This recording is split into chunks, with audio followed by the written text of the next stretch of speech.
Ladies and gentlemen, welcome. Welcome to MPJ special episode, because it is going to be a special one, I hope. Might be a short one, who never knows, but we are welcoming, we are interviewing today White Raven Down. And there's a reason why we're interviewing White Raven Down, because, as you know, our Hall of Famer, which is Hearts and Hand Grenades, are over touring in the UK, and along with Adam and the Hellcats, White Raven Down are touring in March, and so they agreed to come in and have a conversation with us. Hi guys! Hello. Hi guys, how you doing? All good? Hey. Fantastic. Well, listen, there's a bit of an elephant in the room that we need to get out straight away here, guys. And I'd never heard of you, and I'd never heard of your album, which is Don't Shoot the Messenger.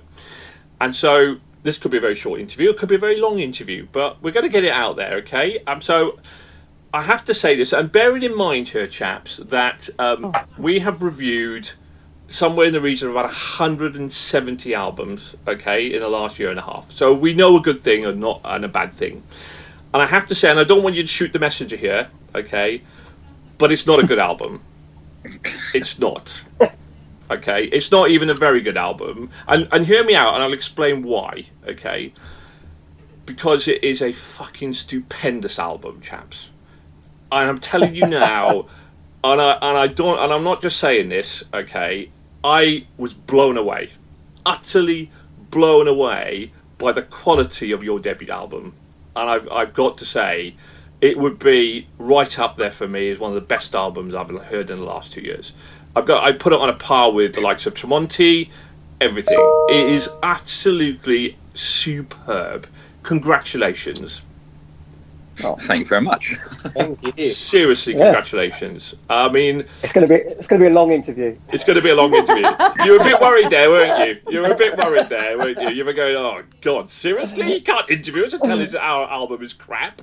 But it is genuinely, honestly, for me, and it might be my sweet spot, because I like my heavy. I like all sorts of rock music, but I've got a sweet spot that's heavy rock, and I like an album that's got really heavy, but it's got light and shade to it. And yours, the album has all of that. So,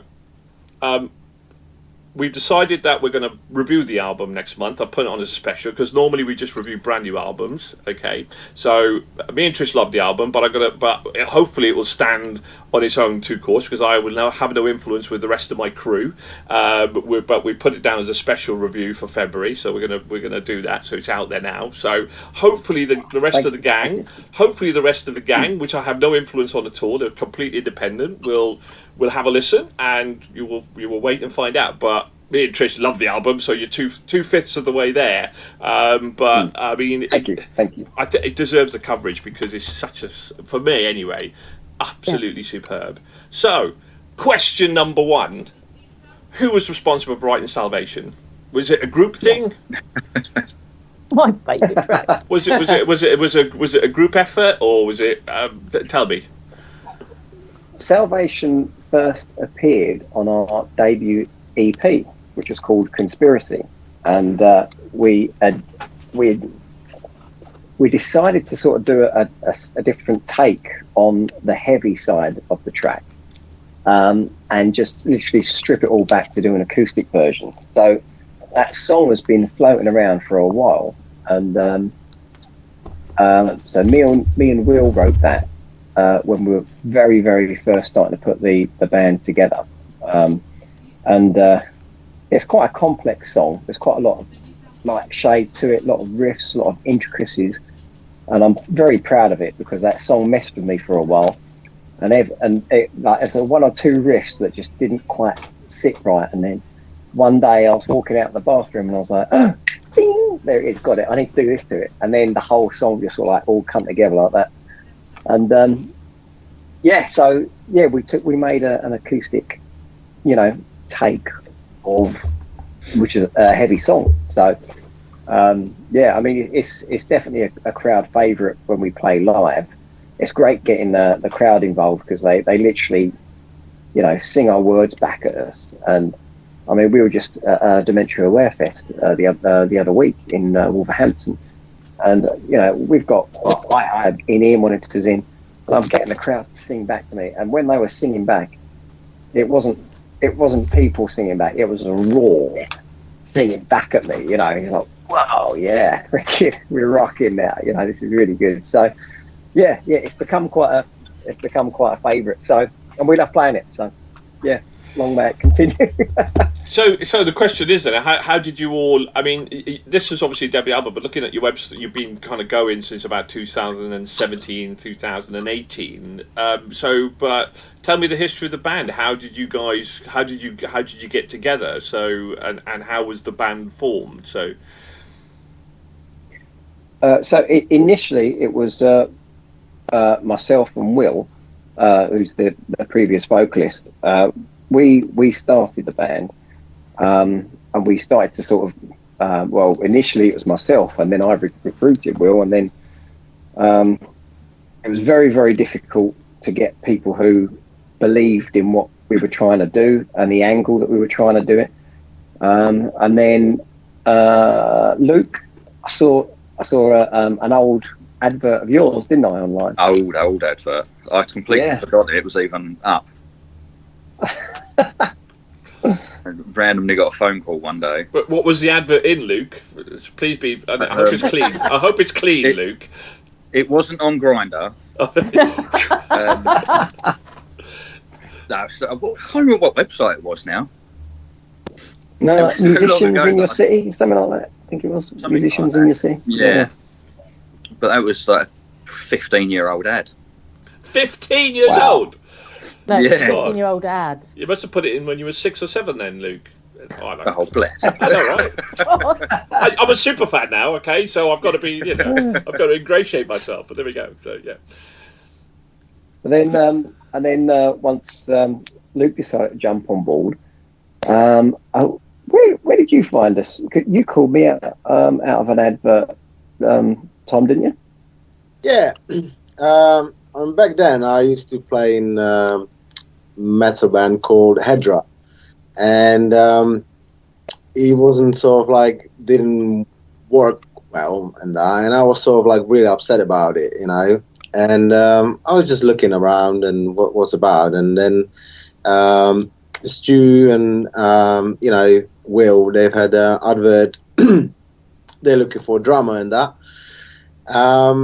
And they've had some songs there, and that I'm pretty sure there was like a very, very old version of Take Me and probably Salvation, but I can't actually remember.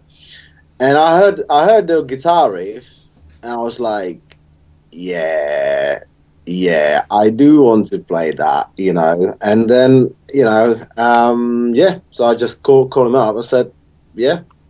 Are you looking for a drummer? What was the situation like? And I was sometimes I think about a week or two after Luke joined. So it was like pretty much the same time. Sure. Roughly. Yeah. And I just went for the audition. And we just said, from both sides, we said, that will work. So I think that was Salvation as well, wasn't it? Yeah. The song you learnt was Salvation. Yeah. That's right. Can I just ask, at that point, had the name of the band been decided on? Yeah. Yes. And what is the concept behind the name of the band? Oh, that's going to be long. Sorry, I had to it's on my list. Good job we're going long, isn't it? I looked at the website and I thought, I don't want to answer that now because it's all about a bloody bison, for God's sake, isn't it? So that's one of them. Yeah. Yeah. So it's basically about. It's very similar to sort of Noah's Ark, but it's a fable between a white raven in a time of heavy flooding, and the white raven's becoming very tired and looking for a place to rest, and the bison offers the raven on his back to rest.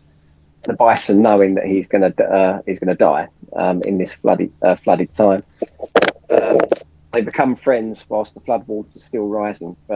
and the raven becomes a friend. He flies off. He finds higher ground, and he leads the bison to higher ground, thus saving him. So the fable is that white raven is considered to be good luck. White raven down is the polar opposite. So actually, our band name is bad luck. Oh, It's White Raven down. Yes. Yeah, hopefully. So Okay. was it? Aren't you so glad you asked?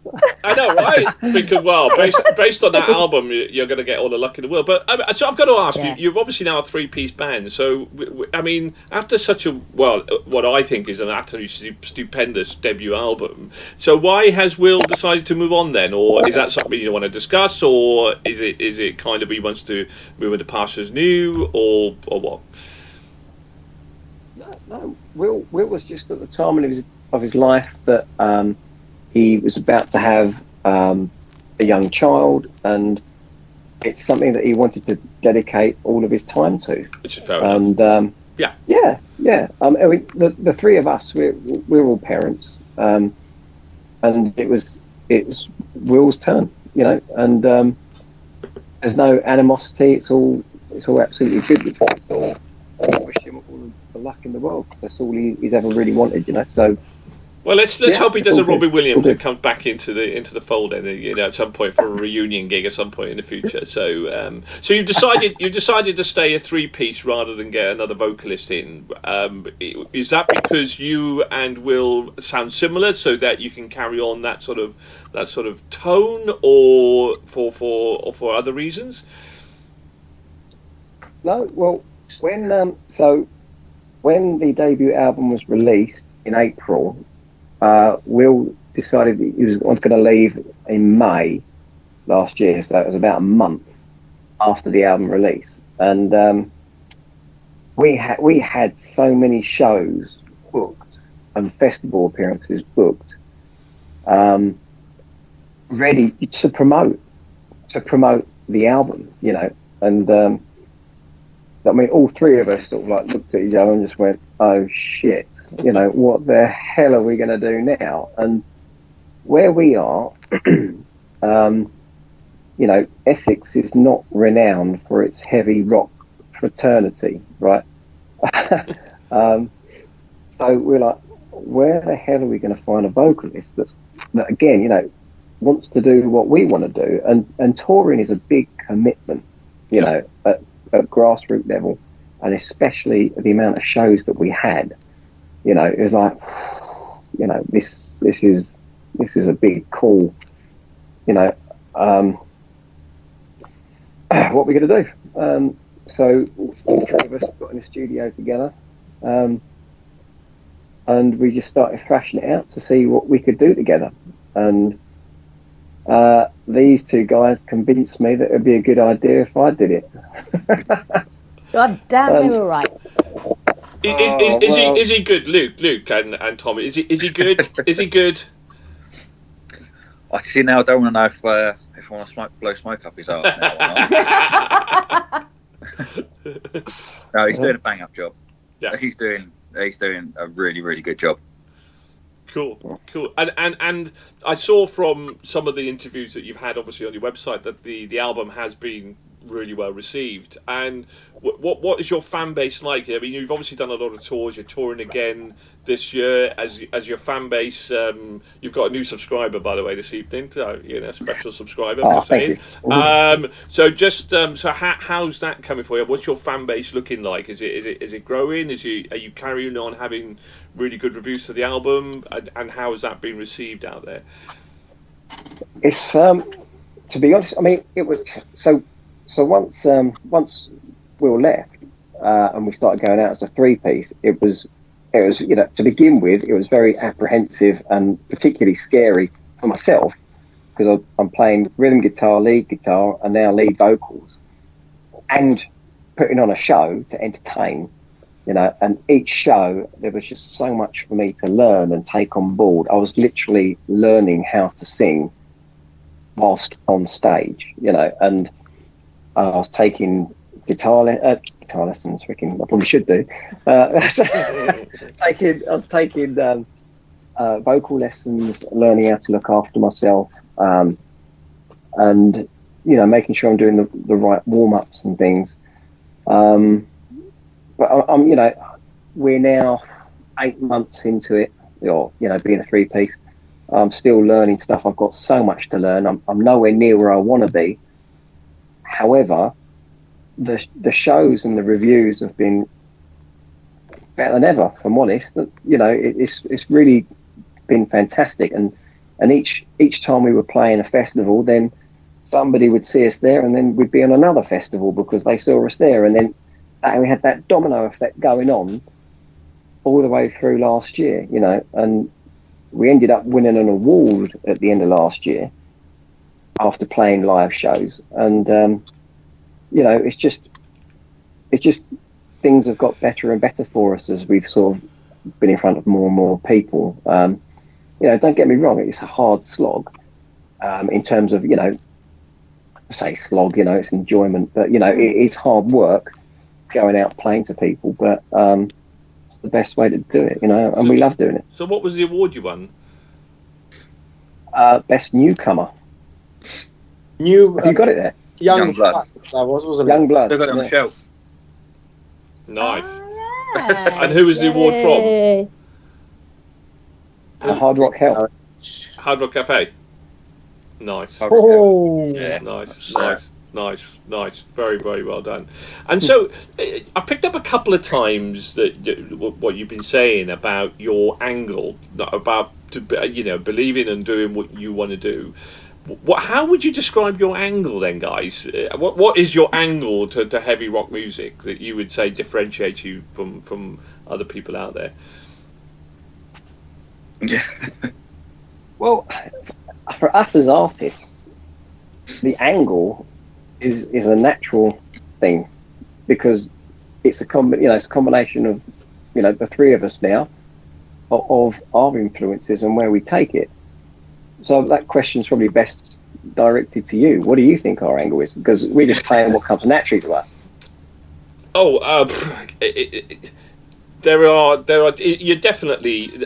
When I do a short list, because we do 12 album reviews a month even, and we've just started a new format, which is versus, because we used to do what we call a festival podcast, where we literally review all 6 albums in one hit, but it's like an hour and a half long show. So now we've narrowed it down by doing 2 album reviews, still doing 12 albums, but doing versus, and when I try to match similar kind of bands up, power metal versus power metal, and then you have distinct kind of rock, from indie rock to generic rock, and then you have dad rock, which is people stuck in the 80s but not doing anything different, and then I have heavy metal, and you, without any shadow of a doubt, fit within that heavy metal character. You're not generic rock. You're not power metal. You fit nicely into that heavy metal character, that heavy metal genre. And I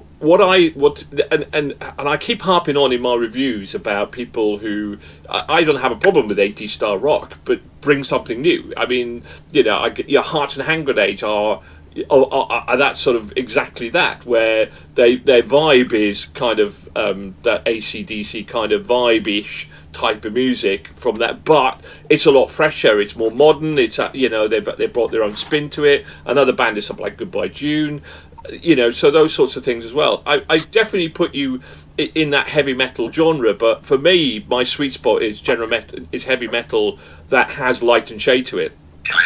I'm a sucker for a heavy metal ballad, but I like that big thumpy music, and I like music I like an album that ebbs and flows, and we just reviewed the latest Disturbed album.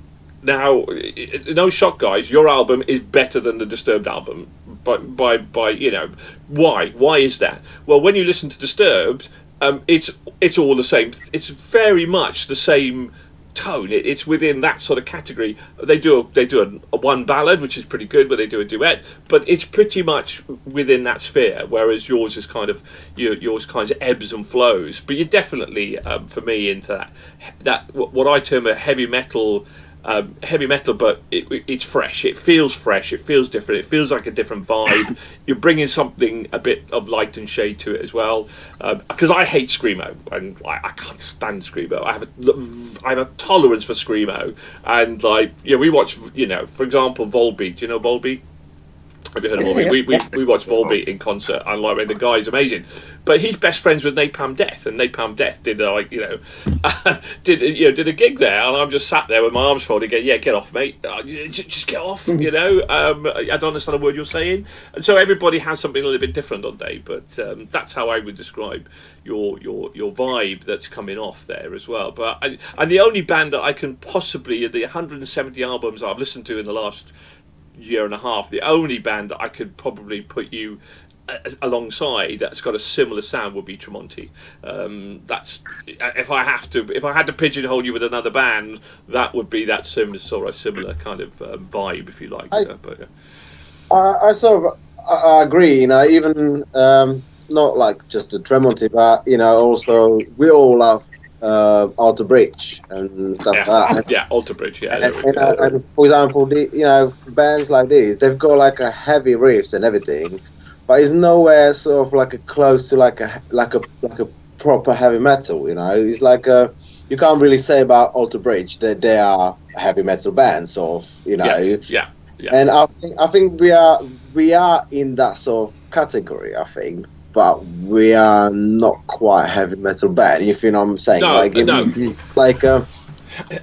There is a good old-fashioned bit of rock and roll to you as well. Yeah. I mean, Hearts and Hand Grenades are a pure, rock and roll heavy metal band, and you're a bit heavier than Hearts and Hand Grenades. But it's It's a nice sound anyway, but I think it's a nice sound. But that's cool. So thank you. We've spent a hell of a lot of time developing our sound.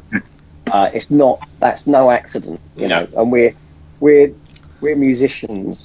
Do you know what I mean? Like this is what we do, and this is how we choose to present the material that we write. And we're particularly excited about what we've got coming up next, because what we've got now is even more to where we feel our sound is right now when we go out and play.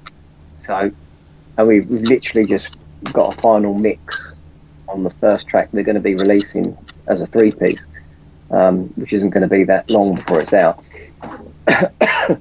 And we're really excited for that.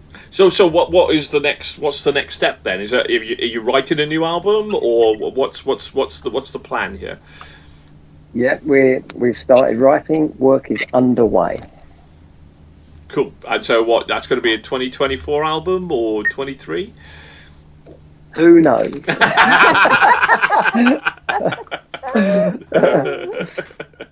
be honest with you, we'll probably end up releasing some tracks individually, because we've actually been trying to get onto larger festivals, and the feedback we're getting is we love them, as in love what we're doing, love the sound.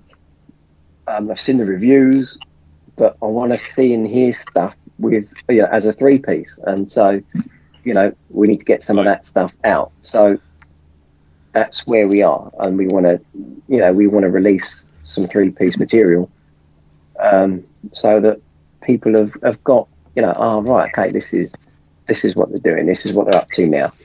And right. We've literally the very first track we've got a final mix on as of today, and we're really, really excited about it. Ooh, so listen, guys, this show is called Musical People and Journeys. I did it for a reason, because I've started interviewing people about how music has been an influence in their lives, and I've ended up doing what we're doing, which has been an incredible journey for me and my friends who've joined me on that journey. But so I want to highlight, first I'm going to start with the drummer. Let's go with you, Tom. Tom, what is been your biggest influence, do you think, when you were growing up? In terms of musicality, was it a parent? Was it a band? What made you, Tom, want to become... And by the way, I'll just say, because you've been the quiet one here in the corner, your drumming is phenomenal. It's absolutely,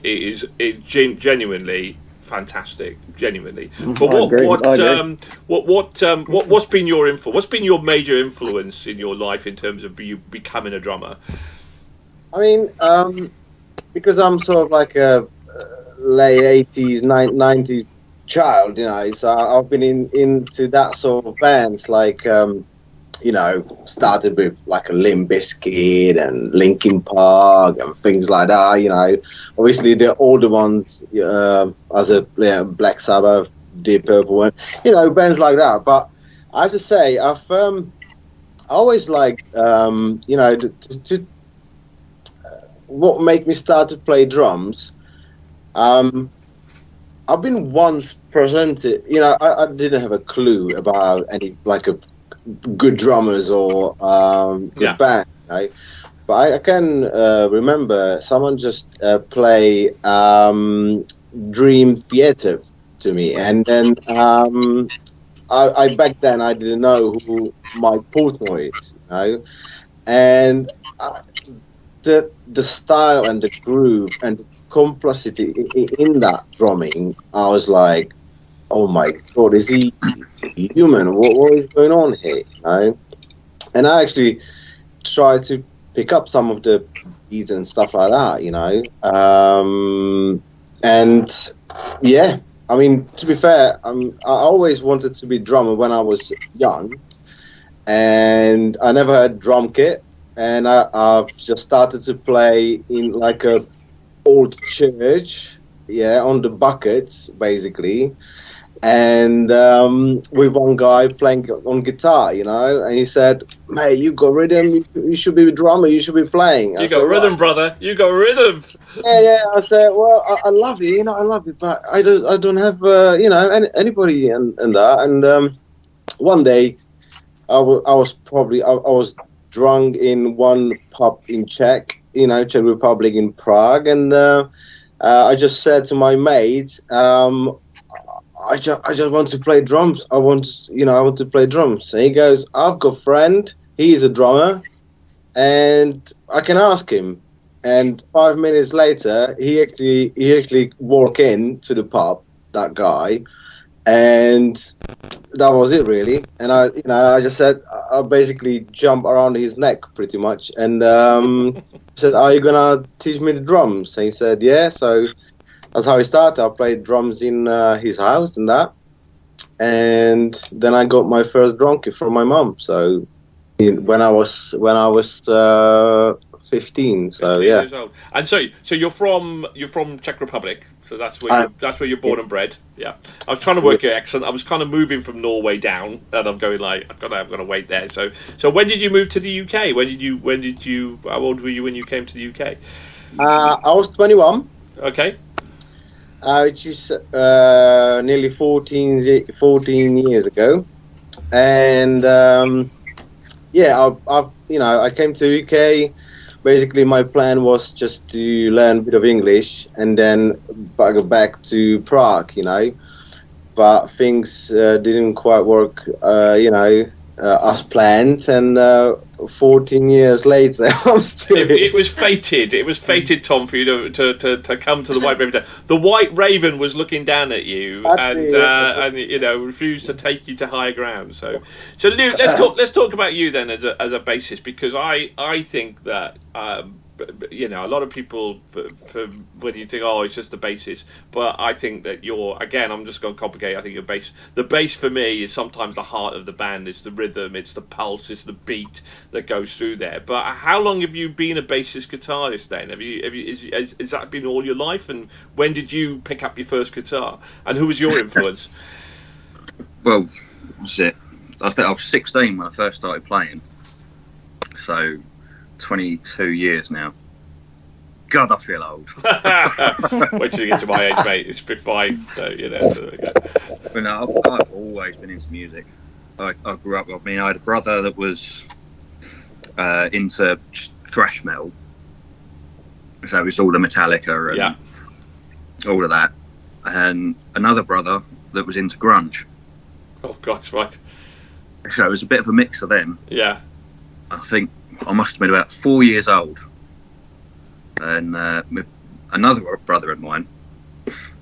I've got too many brothers. How many brothers have you got?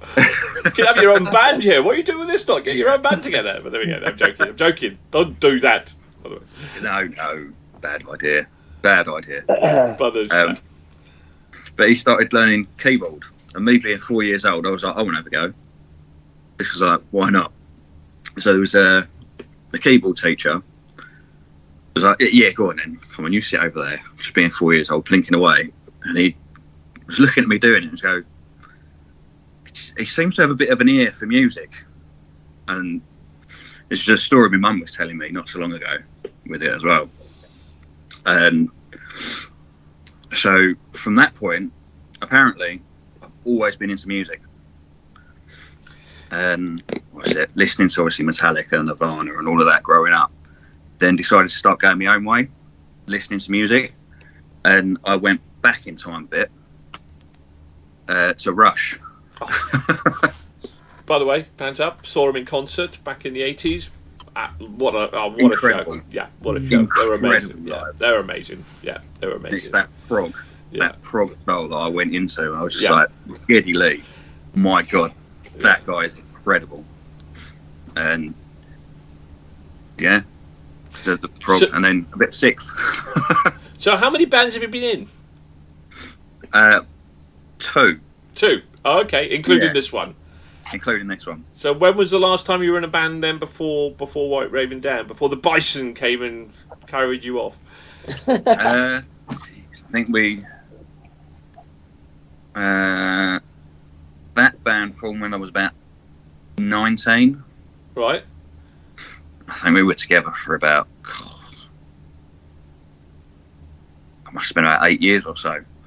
So you've not been in a band for about 20 years? I was, we were together for about 8 years. So I was like 28. Right. And then I was actually on the verge of giving up music. Right. And a week later, after a discussion I was having with my wife about, it's like, you know what, I'm just gonna stop it. I got a phone call from Stu. On a 15-year-old advert. Oh my God. Yeah. That's an incredible story. So I thought, you know what? Sod it. I'll give it a go. I'll go and see him. We'll have a chat. We'll play some music. And it just went from there. Oh my God. You must be pinching yourself. So obviously, Stu, you and Will were boyfriends? Boy-child friends? Or boy... That's come out totally wrong, hasn't it? Oh my God. You've been friends in school.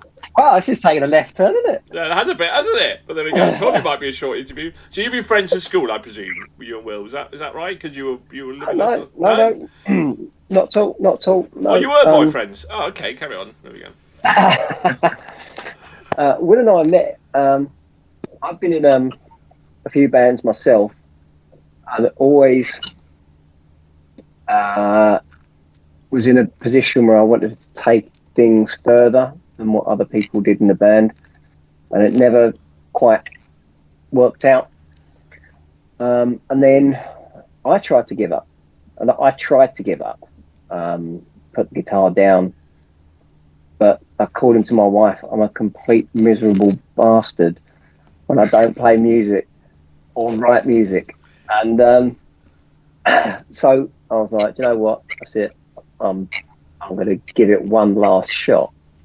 I'll tell you what, putting this band together has been the most difficult thing I've ever done in my life, because whoever I approached, or whenever I've put adverts out and things like that, it just never really clicked with the right people. And a friend, I put an advert out on social media, and a mutual friend of Will's, he saw my advert, he contacted me, and me and him got on really well. And that was where the initial spark came from.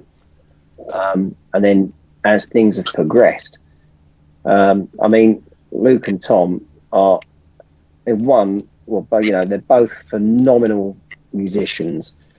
But, musicians, are one thing. but they've got to be fantastic people to travel hundreds of miles, you know, to and from shows together, because it's, you know, it's freaking hard, guys. It you is. I can imagine. Don't let anyone tell you that being in a band is a pile of piss, because they're lying. Yeah. It is very, very hard work. And that was another reason why we decided to do this as a 3-piece, because another personality could, you know, rock the connection that we have. Because these guys are my best friends, you know, and you know, we've spoken about this a lot. Yeah, I don't speak to anyone other than my wife as much as I do to these two guys. You know, we've got a great little White Raven Down family, our partners, our children, and we have Katie, who she comes out on the road with us. She helps us out as like artist support for us. She's just gone into some agent booking as well. So, you know, we've got a real family here, and that was another reason that we didn't want to go for another singer to come in, and, you know, because you don't know who you're going to get through the door, you know, and being a musician is one thing, but then to be a part of the dynamic is something totally different. If I may to say, it's not just like that feels the same with our fans. You know, it's like a family. You know, you just see the people who are coming, who are staying there waiting for you to come on, and you just know them, or you've seen them at least, or spoke to them, or, you know what I mean.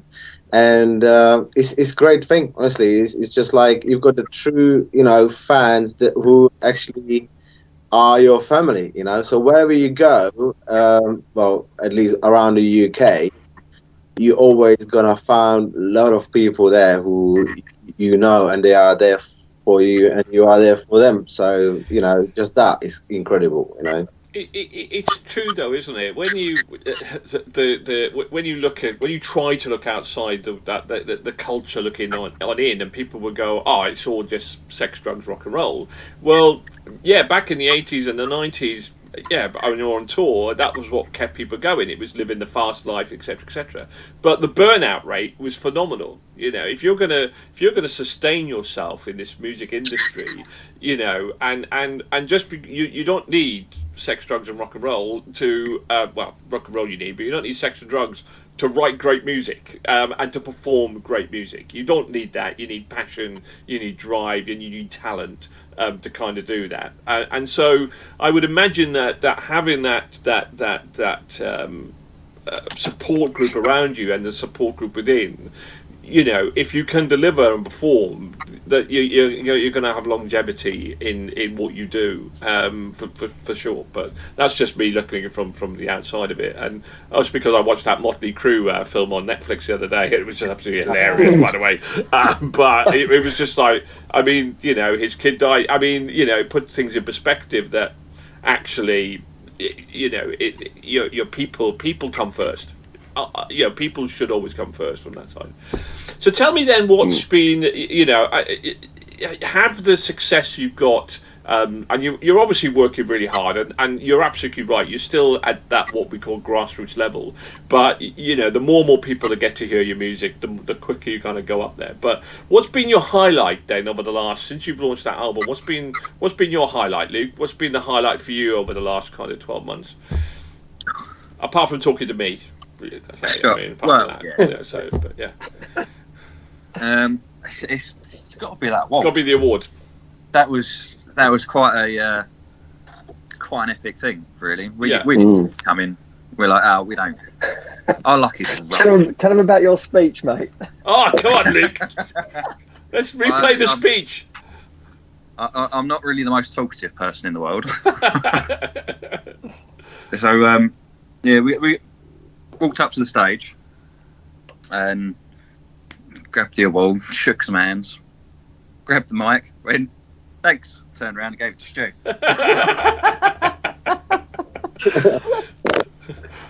And what did Stu say? Stu, what did you say? Oh, he can talk the hind legs off a donkey. I can. Would you like to talk, Nigel? It's got to be said. Like, I was in complete and total shock. Right, there was people in that room whose bands that I've followed for a long time, and people who I look up to. And like who? Yeah. Who was in the room? There was. I'm a big Orange Goblin fan.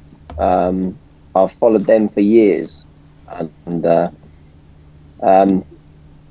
I've gone to real intricate shows to see them, and I've seen them on big shows, and I've been lucky enough to meet them a few times, and the lead singer of the band was on the next table from us, and we're lucky enough to sort of say hello, and I think he's a bit wary of me because he knows I'm a bit of a fan. He's looking at me, boys. He's looking at me. Yeah. I mean, but they won an award that night, and he was, and he's like, "Congratulations, mate! I see that you're working your arse off," and that means freaking massive thing to me. Yeah. And we walked past Justin Hawkins and Dan Hawkins of the Darkness to the, and they're like, freaking, yeah, well done, boys, and you're like, fucking hell, what's going on? And you get up there, and Luke says that, and hands me the award, and I'm looking out. I mean, there's a fucking lot of people there, right? And I'm like, oh shit. But most importantly, I'm going, right, okay, I've got to thank the wives. I've got to thank, people who have come and support us. Got to thank the people that have given us the award, people who've voted for the award. And then I forgot to thank Katie, who's put a hell of a lot of miles in for us as well. And I come off, and my wife Joe's gone, "You've got to thank Katie." I'm like, "Oh, for fuck's sake!" Well, your mind does go blank, doesn't it? It does. Honestly, right. It was. Yeah, that's it was. fantastic. And I first listened to the Darkness album like many years ago when their first album came out. I was traveling. Australia, and on the way home I picked up their CD in HMV, I think it was, there in the airport on the way home, and so I'm listening to their CD on the way home, and then bearing in mind I've seen them at Brixton Academy, I've seen them at festivals, this, that and the other times too. And then there they are on the red carpet, Ricky, having a chat with you, going, "Oh mate, congratulations, well done." You're like, cool, thanks. It's pretty mad. It's surreal. It's pretty mad. It's very surreal. I mean, I built my trumpet, but I've kind of built up a business that I run from my garage, and I've always tried to, and it's tough. When you're building your business up, when you're building your career up, it's really tough to.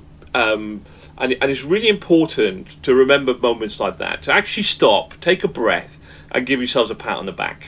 Because but then obviously then get on with the next phase and keep working hard. But you must take moments. My advice is always people take moments to go, and just enjoy that moment, because otherwise it becomes too surreal, and then it becomes unreal, and you forget what you're trying to do. So, but well done. I mean, it doesn't surprise me, guys. Based on what I've heard, it does not surprise me. So you're going on tour. Let's talk about 2023 then, because we talked about a couple of gigs. Can I ask a question at some point, please, Nigel? Just butt in when you want, whenever you want. My apologies, Trish. Did you get the opportunity with Adam and the Hellcats? You did. You did. Absolutely. No, Trish. Ask away. I've got a couple of ones here. What is your songwriting process like? Okay, so recently, the song that we got the final mix from today, that come about was a jam. No, I think I had a few chords, a little slight progression, and I took it to the other guys at rehearsal.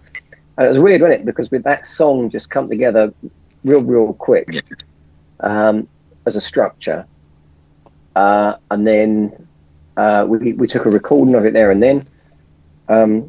With that, excuse me, I did a demo, and then I wrote some melodies. And then I wrote some lyrics, and then the lyrics go off to Luke, because my lyrics are a bit happy. Too happy. Luke just turns them down a bit.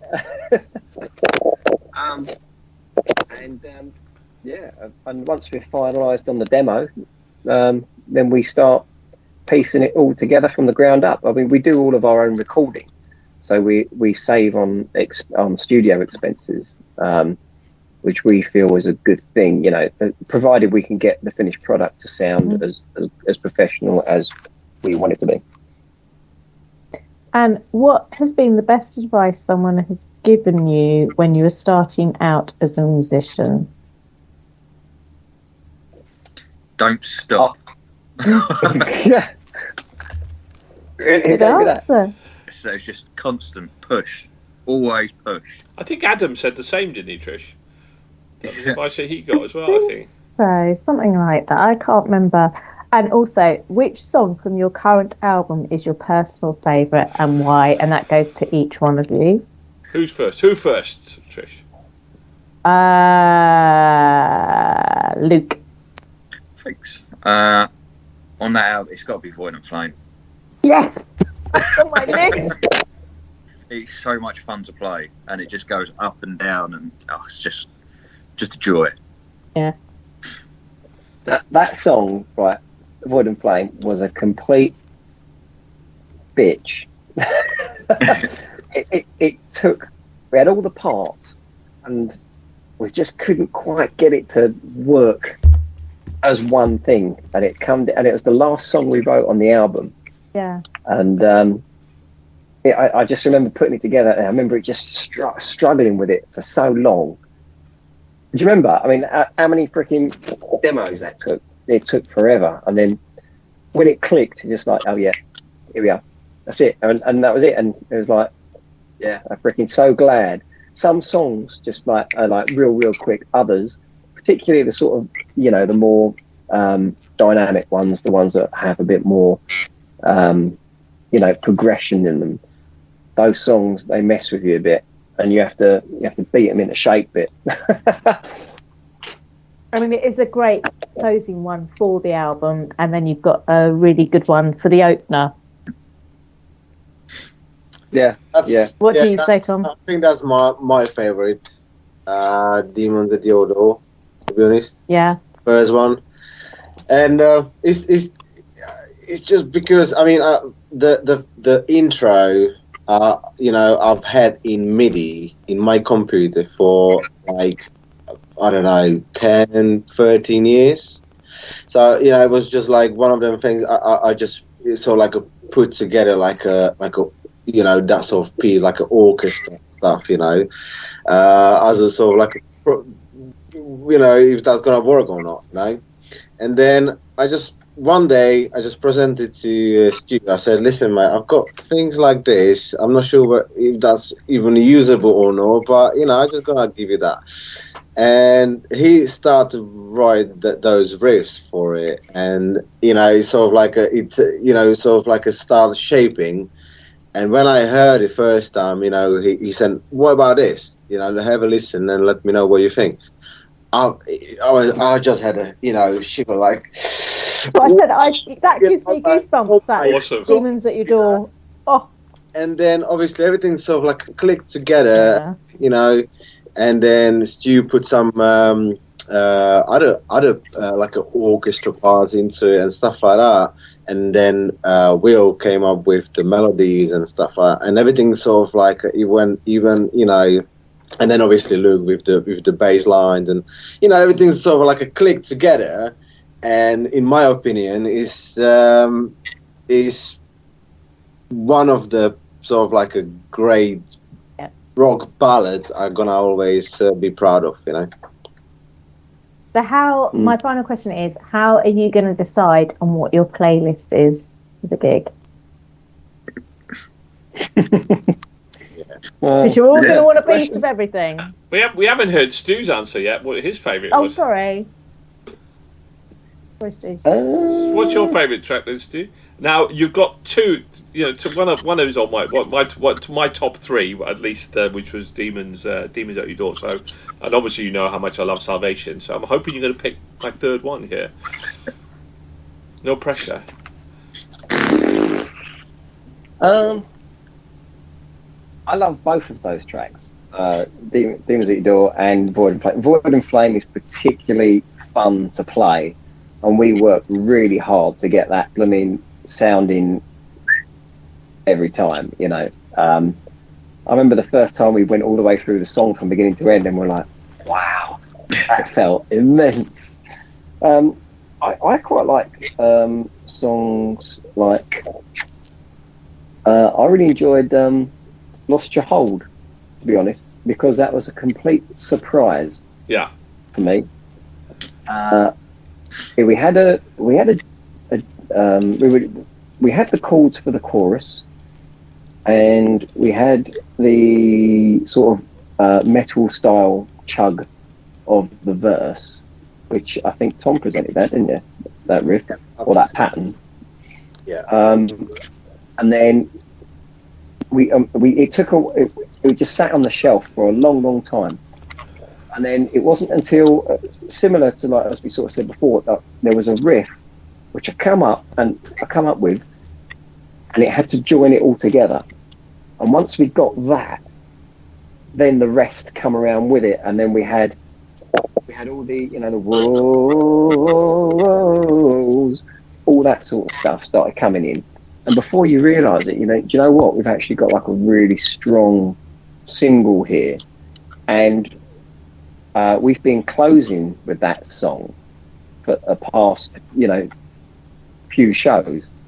And again, you know, like when you've got a crowd of people, and you can't pick out individual voices because it's a roar, you know. And when we were at HRH, there was probably the best part of 2,000 people singing, whoa, whoa, whoa.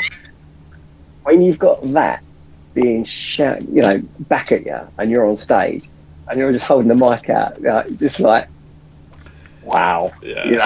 I could die. My job here is done. My job here is done. If I die tomorrow, you're a happy man, really, isn't it? So and I think, so I enjoy that because it was like it was a surprise. It was a surprise at how that song sort of molded into a single, you know. And I remember when I was sort of preparing the song ready for mixing, and my wife came in and she was like, you know what, I think that song's going to be, I think you're going to be surprised how well that one's going to do for you. And when we released that, I think about a week before the album, and it was, you know, all the figures for it were just going, you know, through the roof for it. So yeah, but then, you know, I love what's the other one? I love All Day Long. I love a heavy riff. I love Not Alone. The whole album. The whole album. Trish, what's your favourite, Trish? Well, they've said mine: Salvation and Void and Flame. Yeah. My three. What was your third one? Not Alone. Alone. For me, the words as well are just, you know, if you want to listen to the words, then they also can kind of hit you there as well. Do you know what I mean? So plus the riffs and stuff, I just love that. I love that tune. So that riff. Yeah. That riff, right? That when you think about it, is actually quite unique because for heavy rock, all of those riffs are on the upstroke of the beat. Right. And when you think about musical styles, a lot of the only music that really has consistent upstroke is reggae. So you know, in a way, that song is kind of like reggae influence, although it's quite dun dun dun dun dun, you know. But the whole riff is upstroke the whole time. It's quite an unusual way to write for the sort of style that we're doing. And I wrote that riff when I was, I think, about 15 years old. Wow. So I've had that one sitting around for a while. Well, whatever it is, it bloody well works. It works. I mean, it works.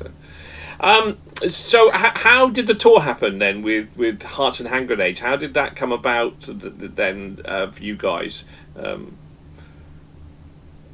Well, Well, we working with Midnight Tornado touring, and I've got to be 100% honest. We'd never heard of Hearts and Hand Grenades. Sorry, guys. Sorry, but I'm sure they were exactly the same. They'd never heard of us either. So it's all good. It's all good. That's how it come about. We couldn't be more prouder to share the road with them. It's going to be a great time. Spoken to the guys a few times, seem absolutely lovely, and I actually saw their interview with you guys as well. Come across so well. So lovely! Can't wait to meet them in person. And you're lending your equipment, is that right? Yep. That's incredibly generous. Oh. I mean, do you hope they reciprocate that when you go on tour to the US?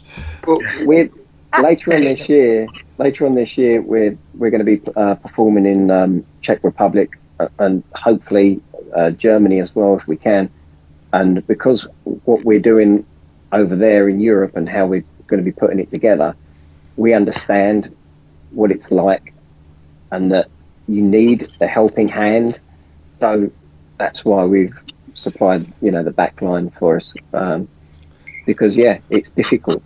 The thing is, Stu, you don't really have many spare guitars to share around, really, do you? I mean, you must be really struggling to maybe find the odd guitar for them.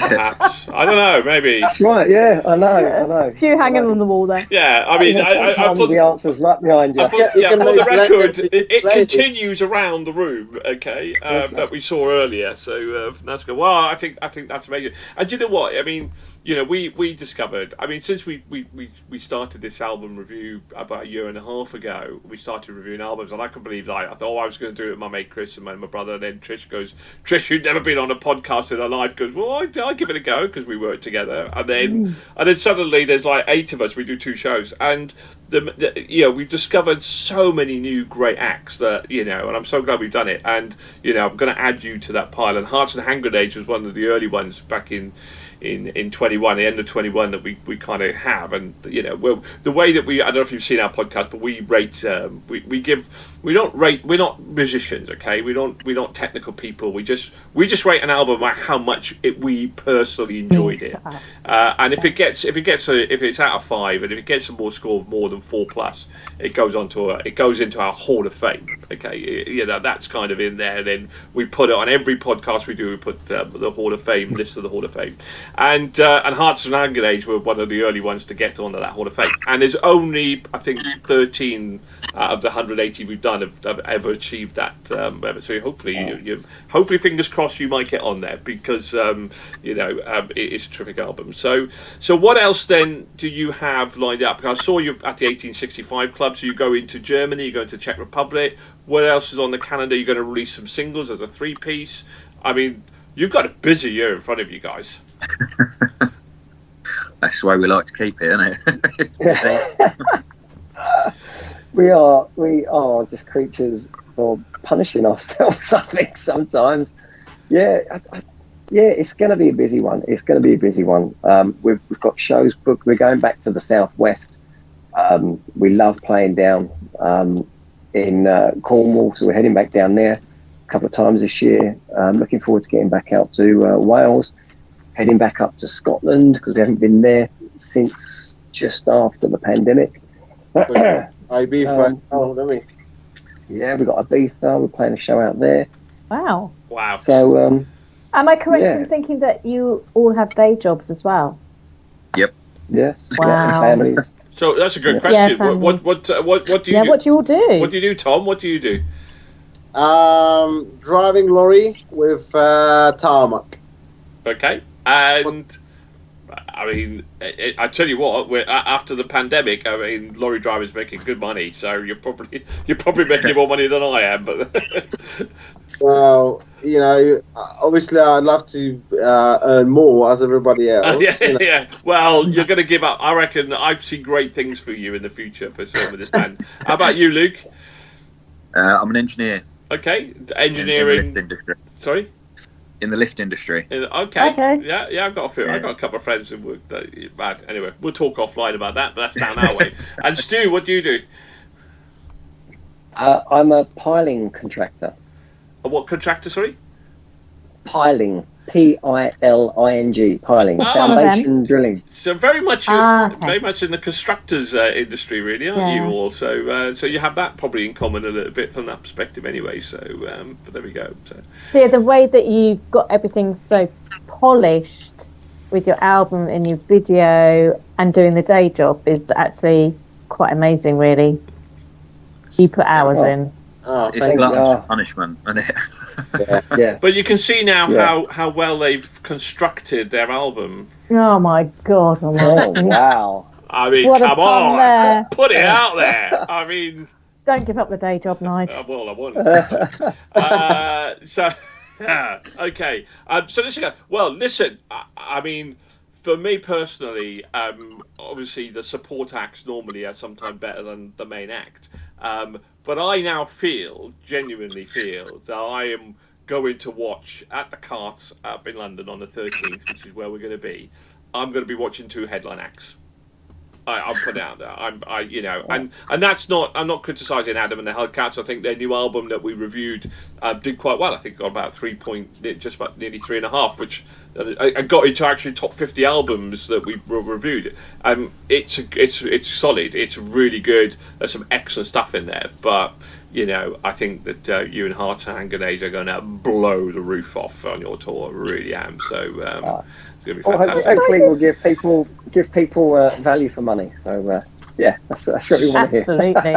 So I'm going to extend the invitation because I want to say that we're having lunch with Heart and Grenades on that Monday. So will you come and join us? Will you come? Because Stephanie's never been to a pub. She wants a pub lunch, so we're going for a pub lunch. So will you? What's the point? So And egg and chips, yeah. So you'll only come along if you bring a signed T-shirt signed by you all 3 of you, because I want to hold that up for prosperity and to say in my Max voice, because I'm originally from Wales, and my Max voice to say I was there. Okay, right, I was there. Of course, yeah, we love it, yeah. Cool stuff. Excellent. Listen, guys, I could talk to you all night. I think you are absolutely fantastic. You are my sort of people. You play my sort of music, which is unbelievable. And I am not surprised. I know I wound you up at the beginning of the interview, but genuinely, fantastic debut album.